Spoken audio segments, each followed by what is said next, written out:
Assalamualaikum warahmatullahi wabarakatuh. Anak-anak, mari kita membahas tentang sifat keperiodikan. Apa itu sifat keperiodikan? Sifat keperiodikan adalah sifat unsur yang dihubungkan dengan letak suatu unsur dalam tabel sistem periodik. Seperti ini ya, tabel sistem periodik atau sistem periodik unsur. Nah, di sini ada kecenderungan sifat dalam tabel periodik. Yang pertama adalah kecenderungan sifat dari unsur-unsur dalam satu golongan. Ya, dari atas ke bawah dalam satu golongan. Ya. Dalam satu golongan, ini golongan 1A, 2A dan seterusnya, unsur-unsurnya memiliki konfigurasi elektron yang mirip, sehingga sifat-sifatnya juga akan mirip. Dalam satu periode, yaitu dari kiri ke kanan, memiliki kulit atom yang sama. Periode 2 kulit atomnya 2, periode 1 kulit atomnya 1, periode 4 kulit atomnya 4 dan seterusnya. Di sini misalkan Ibu ambil periode 3. Periode 3 berarti Na, Mg, Al, Si, P dan seterusnya. Ini masing-masing memiliki kulit sebanyak 3. Tetapi konfigurasi elektronnya berubah secara teratur atau secara periodik, sehingga sifat-sifat unsurnya juga akan berubah secara periodik. Inilah mengapa tabel ini disebut dengan tabel sistem periodik unsur. Nah, kali ini Ibu akan membahas tentang sifat keperiodikan, yaitu yang pertama, jari-jari atom, kemudian sifat kelogaman, energi ionisasi, afinitas elektron, dan elektronegatifan.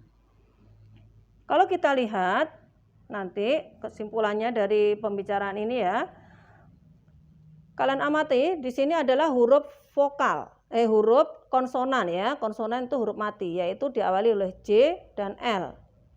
Kemudian ini adalah huruf vokal, EI energi ionisasi, AV afinitas elektron, dan elektronegatifan. Kalau huruf yang konsonan di sini nanti dalam satu golongan dari atas ke bawah, nanti sifatnya adalah dia makin membesar atau makin banyak gitu ya.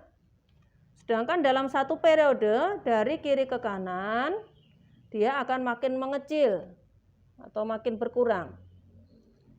Ibu gambarkan dengan seperti ini ya. Kalau seperti ini adalah makin meningkat atau makin banyak, makin panjang, makin besar, begitu ya. Sedangkan kalau seperti ini maksudnya adalah makin mengecil, makin berkurang.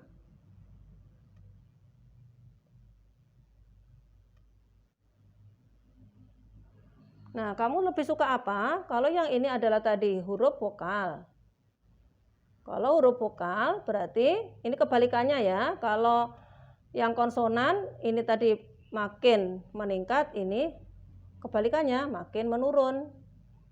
Sedangkan kalau ini dari kiri ke kanan makin berkurang, di sini dia makin meningkat.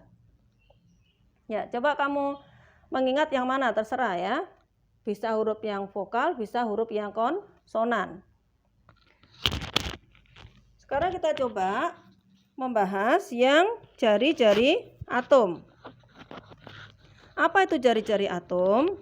Jari-jari atom adalah jarak dari inti atom ke kulit elektron yang ada elektron valensinya, yaitu elektron terluar. Jadi jaraknya dari sini ke sini itu disebut dengan jari-jari atom. Ditentukan oleh dua hal. Yang pertama adalah jumlah kulit atom. Kalau jumlah kulitnya makin banyak, otomatis jari-jari atomnya juga makin panjang. Sekarang lihat skema Ibu ini. Golongan 1A periode 2 berarti kulit atomnya 2. Periode 3 berarti kulit atomnya 3, periode 4 berarti kulit atomnya 4. Masing-masing golongan 1A ini berarti dia memiliki elektron valensi sebanyak 1 semua. Jadi sifatnya mirip antara golongan 1A di sini ya. Ini golongan 1A berarti elektron valensi semuanya dari atas ke bawah ini sama, yaitu 1 semua. Kulitnya ini kulitnya 1, kulit 2, kulit 3, kulit 4, kulit 5, kulit 6, kulit 7. Berarti logikanya jumlah kulit atomnya makin banyak, berarti jari-jari atomnya makin panjang. Bagus. Berarti di sini kita simpulkan dia dari atas ke bawah, ya, dari atas ke bawah jari-jari atomnya makin memanjang. Nah, kemudian jari-jari atom juga ditentukan oleh muatan inti. Muatan inti untuk 2 atom dengan jumlah kulit yang sama. Muatan inti makin banyak, nanti jari-jari atomnya ternyata makin memendek. Nah, coba kita lihat sekarang periode 2. Di sini ada Li, Be, Bc, No, F, Ne. Masing-masing memiliki kulit sebanyak 2 semua. Tetapi ini elektron valensinya berbeda. Ini elektron valensi 1, elektron valensi 2. Ini saya gambar 1, elektron valensi 2, ini elektron valensi 3, elektron valensi 4. Ya. Ini tadi jumlah kulitnya sama. Tetapi di sini ada massa atom. Massa atomnya 7, 9, 10, 12 dan seterusnya. Berarti muatan intinya otomatis karena massa atom itu di dalam inti atom, maka muatan intinya dari kiri ke kanan makin banyak. Elektron valensinya juga makin banyak. Ini muatan inti yang tengah ini menarik elektron valensi yang di luar, tarik-menarik, begitu. Sehingga jari-jari atomnya akan makin mengecil karena dia volume atomnya makin mengkeret, begitu ya. Itu untuk jari-jari atom. Jadi, dalam satu periode jari-jari atomnya tadi makin mengecil, ya. Sekarang kita membahas energi ionisasi. Ibu ilustrasikan di sini untuk unsur periode 2 ya. Dia ini apa itu energi ionisasi? Yaitu energi yang diperlukan untuk melepas.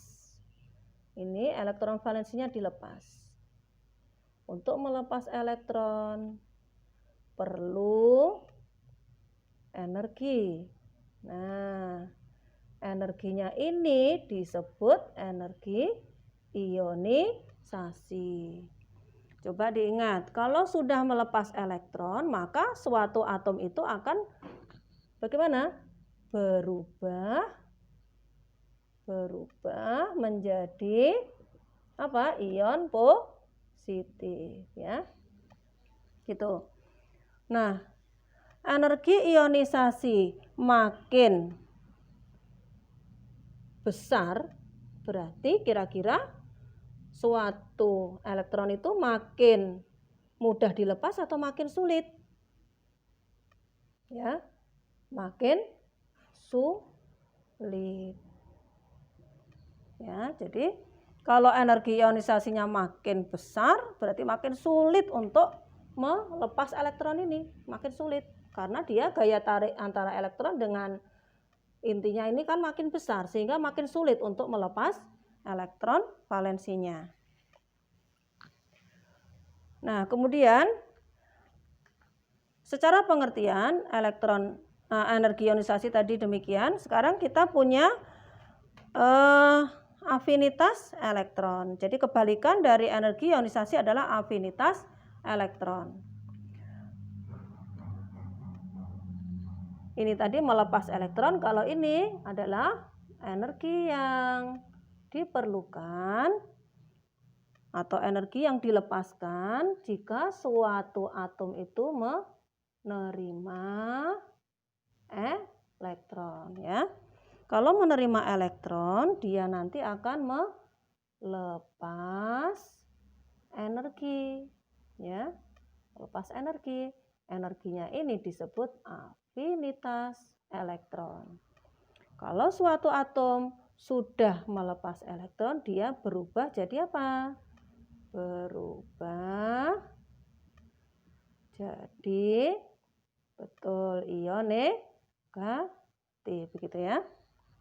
Nah, afinitas elektron makin besar, berarti gimana? Makin mudah menarik elektron. Jadi ini berkebalikan dengan energi ionisasi. Coba dibandingkan ya anak-anak ya, dari gambarnya. Kalau ini melepas elektron, kalau ini menerima elektron. Kalau ini perlu energi, ini melepas energi ya. Kalau ini berubah jadi ion positif, ini berubah jadi ion negatif. Oke. Nah, sekarang elektronegatifan ya. Elektronegatifan itu adalah ukuran kecenderungan suatu atom untuk menarik pasangan elektron yang dipergunakan untuk berikatan antar atom. Nah, di sini keelektronegatifan makin besar, berarti dia itu makin mudah menarik pasangan elektron. Sekarang Ibu misalkan ini ada 2 orang. H orangnya kecil, kemudian F orangnya besar. Karena dia kecil, kekuatan menariknya cuma 2,1. Sedangkan si F, fluorin, ini punya kekuatan menarik 4. Kira-kira kalau si H dan F ini tarik tambang gitu ya. Si H dan F ini mainan tarik tambang. Kira-kira yang memiliki kemampuan menarik yang besar itu yang mana? Yang 2 apa yang 4? Betul, yang 4 ini kekuatan menariknya besar. Nah, dianya sehingga elektron yang digunakan untuk berikatan ini lebih menuju ke F ini ya. Karena dia memiliki kemampuan menarik yang besar. Jadi ini memiliki kemampuan menarik elektron yang lebih besar, daripada siapa?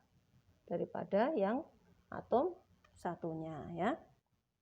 Nah, akibatnya karena tadi F menang, kemampuan menariknya dia lebih besar, maka elektronnya lebih cenderung menuju ke F ini, sehingga dia membentuk kutub negatif. Ini tadi yang F, kutub negatif untuk yang F. Sedangkan yang H membentuk kutub positif ya. Nah, kalau membentuk kutub positif disebut dengan elektropositif, kalau yang ini disebut dengan elektronegatif. Ada dua kutub di sini yang terbentuk kan, ini menjadi kutub positif, ini kutub negatif kan, maka senyawa ini disebut senyawa yang bisa bersifat polar. Ada 2 kutub, 2 di, sehingga disebut senyawanya dipolar atau disingkat dipol gitu. Efeknya bagaimana? Kalau suatu senyawa bersifat polar atau memiliki dipol, dua kutub, nanti dia bisa sebagai konduktor, bisa mengantarkan arus listrik begitu ya. Nah, yang terakhir adalah Ibu membahas tentang sifat kelogaman. Nah, di sini ada beberapa bagian, yaitu yang pertama, di sini ada golongan 1A yang bersifat sangat reaktif. Ini golongan 1A sangat reaktif, dia logam ya, logam yang sangat reaktif. Kemudian golongan 2A bersifat reaktif. Kalau yang golongan 1A sangat reaktif, nanti dia itu sangat mudah bereaksi dengan air. Sehingga kalau kena air sedikit aja dia bisa terjadi ledakan untuk golongan 1A. Masya Allah ya. Jadi kemudian bagaimana cara untuk menyimpannya? disimpan di dalam minyak tanah karena minyak tanah bersifat inert. Nah, jadi tidak mudah bereaksi. Jadi ada untuk golongan 1A. Kemudian golongan 2A sifat kereaktifannya sudah mulai berkurang sehingga dia disebut dengan reaktif, begini aja. Nah, kemudian yang sini adalah golongan B, anak-anak. Golongan B ya. Golongan B ini adalah logam yang kurang reaktif. Kita lihat dalam kehidupan kita sehari-hari ada besi, ada nikel, ada tembaga, ada seng, ada perak, ada emas, ada air raksa, platina, dan seterusnya. Ini adalah logam-logam yang kurang reaktif, ya. Jadi kita lebih aman untuk menemukan logam-logam dari yang golongan B. Kemudian yang area kanan adalah non logam, yaitu mulai ini B, C, N, O, F. Ini semuanya adalah golongan non logam. Golongan non logam untuk yang gas mulia atau golongan 8A adalah bersifat inert atau stabil, ya. Jadi dia tidak mudah bereaksi meskipun sekarang sudah ditemukan senyawa-senyawa yang berasal dari golongan 8A. Kemudian golongan 7A yaitu FClBrI-AT adalah non logam yang paling reaktif sehingga dia mudah sekali bereaksi, ya. Kemudian dia juga memiliki keelektronegatifan yang paling besar, ya, untuk golongan 7A sehingga dia sangat mudah sekali bereaksi dan berikatan dengan atom yang lain. Di alam nanti golongan halogen ini akan membentuk molekul unsurnya menjadi F2, Cl2, Br2 dan I2. Untuk yang bagian bawah ini biasanya bersifat radioaktif. Nah, kemudian di sini kamu lihat ada seperti anak tangga. Nah, ini B, Al, Si yang di sekitarnya anak tangga ini adalah senyawa-senyawa yang bersifat metaloida atau metaloid. Apa itu metaloid? Yaitu senyawa yang memiliki sifat peralihan antara logam dan non-logam. Jadi, sifat-sifatnya di sini misalkan aluminium, silikon ini dia di samping memiliki sifat logam juga memiliki sifat yang bukan logam. Begitu ya anak-anak ya. Nah, jadi sekali lagi ini tadi kita membahas sifat keperiodikan, yaitu tolong diingat-ingat, kamu lebih suka mengingat yang mana? Yang konsonan atau yang vokal? Kalau misalkan yang vokal berarti dari atas ke bawah makin berkurang. Yang vokal itu yang mana? Ini vokal, energi ionisasi, afinitas itu juga huruf vokal, elektronegatifan ini juga huruf vokal. Dari atas ke bawah makin kecil, dari kiri ke kanan makin besar atau makin menguat, begitu ya. Alhamdulillah anak-anak, inilah sifat keperiodikan. Tolong diingat, bisa, pasti bisa. Alhamdulillah.